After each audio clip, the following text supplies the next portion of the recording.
Hey guys, welcome back on Thursday, October the 24th at 9 p.m. Eastern Daylight Time, 6 p.m. Pacific. Call of Duty Modern Warfare went live. Fortunately, as we see with many different developers, we were able to download the game as early as Monday the 21st, so that certainly helps with all the server traffic. It was a bit of a rocky launch for some of us as we were unable to connect to the game servers, but after about an hour and a half or so, we finally made it in. Also, if this is your first time to the channel, I'd like to welcome you guys here. Call of Duty is the newest installation to the channel, so if you want to see more COD videos, be sure to click that subscribe button. And if you're watching this on BitChute, be sure you give me a follow there. The great thing about Call of Duty is you can pretty much just jump right in and start playing. It has that kind of arcade introduction feel to it. However, I did make a few setting changes along with adjustments to game audio and graphics naturally. I turned all the motion blurs and cinematic effects off. That would be the film grain to try and get the best performance I can out of my aging rig. The interface seems fairly intuitive to navigate, but adding friends seems to be posing a bit of an issue for some. I'm currently walking a friend through adding me to her friends list, but we seem to be running into issues. You can add people via Blizzard or Activision. Both seem to require the user ID, which is your username followed by a series of numbers, and apparently some old school COD players don't have an ID with those numbers, so I think that's creating some confusion and tumult in the process. Once people are added to your friends list though, grouping up and playing seems pretty straightforward. So I ended up picking up the Operator's Edition, which came with a custom tactical knife, and the M4A1 along with the 357 Magnum came with the X-Arcade14 skin. Both have attachments already mounted on them, so that was quite convenient. It also came with two different operators, one for Coalition and Allegiance.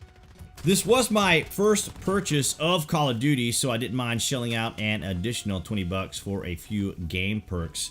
Nothing overpowering, of course. I do have an older rig, but the game performance is actually really good in comparison to Battlefield, but even with high-end rigs, a year out already, people are still having performance issues in Battlefield.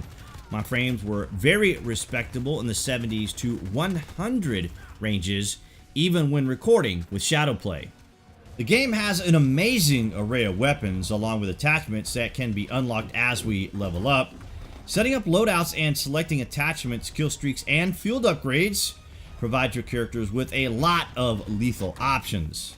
In multiplayer, we have the option of quick play, ground war, gunfight, realism, and private match. I'm not really sure how the private match works, but I did go into it on my own, so I was able to explore maps, try out weapons and stuff. So if you want to go in there and explore maps, I kind of found that to be a kind of interesting way of doing it. On the main screen, we have the option to play co-op mode that my guildmates are nearly constantly talking about. I've not tried it myself, but they certainly seem to enjoy it. And of course, the single-player campaign mode that I typically don't like to play on shooters, but in many of these games, they do require that you play them to get certain unlocks for the game, so I might actually go in and try it out. So Call of Duty presents a lot of incentives to keep players engaged, and with the variety of weapons, attachments, and skins, will be entertained for quite some time. I did see a Reddit post where a person mentioned that they had reached max level, which is 55, in 18 hours and 18 minutes. I'm not in that big of a rush, but leveling isn't that labor intensive. As of this recording, I'm currently level 18 after 5 hours and 8 minutes of in-game playtime. It may be fair to say that both Activision and Infnity Ward were paying very close attention to the first-person shooter and battle royale community, in particular the difficulties and challenges that some of these game development teams have been experiencing lately, particularly Battlefield, of course. But some of the die-hard COD players weren't all that impressed with some of the changes, in particular the larger map, multi-lane, and verticality style maps that have been offered here in Modern Warfare. Now, this isn't new to the Call of Duty community, but with the exception, of course, of the 64-player maps. But nonetheless, it has been an interesting mixture of community members that have been coming and playing the game, to include many of my guildmates who are very faithful to Battlefield. My playstyle is that of a run and gunner, so a lot of my focus is securing objectives and hunting down the enemy. The maps are just the playing field that allows me to explore and find ways to uncover enemy hiding spots. One of the reasons I hadn't picked up Call of Duty in the past was because of how small the maps were and the lack of vehicles. Call of Duty is known for its smaller maps and 3-lane kill zones. It's also inundated with kill streak opportunities that rewards players for getting a number of kills without dying. These options range from personal UAVs all the way up to a nuclear bomb.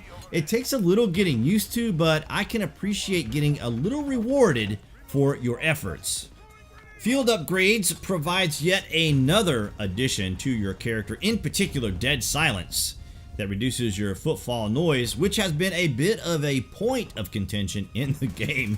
Footfalls do help you locate potential enemies, but you also hear your teammates, and this can create a bit of a distraction, to say the least. As of now, footfall ambience is a bit much, and you can hear people from a pretty good ways away. We're kind of anticipating that this will be addressed. Speaking of sound, another aspect of Call of Duty that takes a little getting used to is the information overload you get from announcements and character commentary and kill streaks. Now, you have the option to turn these things down or even off, but it does help in the general scheme of things, but it does seem to add to the chaos of the game, and it may even be intentional. It does come in handy more often than not, but it can get a little overwhelming at times. At the moment, I'm having a technical issue. Fire elements, explosion, tracer rounds, and even laser sights have this 2D pixelation effect. Kind of reminds me of the old school Doom games when you saw the fire and effects.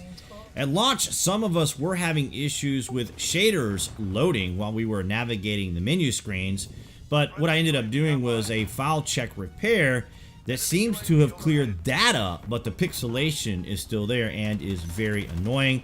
I have submitted a ticket to Activision, but it appears that people in the community are having the same problem, and there doesn't seem to be any particular workaround. Overall, I have to say that I have enjoyed the game experience thus far. There are naturally issues with the game that the development team are aware of and are working on, and perhaps even the issue that I'm experiencing with the pixelation will be fixed in an up-and-coming update, but of course, the game has just launched, so we have to give them an opportunity to make those corrections. I'm also pretty happy to be covering the game, and I will go into other aspects about the game in future videos. So guys, that's pretty much going to wrap it up for this first impressions video. Be sure to click on that obligatory channel icon appearing right there on your screen to subscribe, along with the notifications, and of course, if you're watching this on BitChute, be sure to give me a follow there, and I will see you guys in the next video.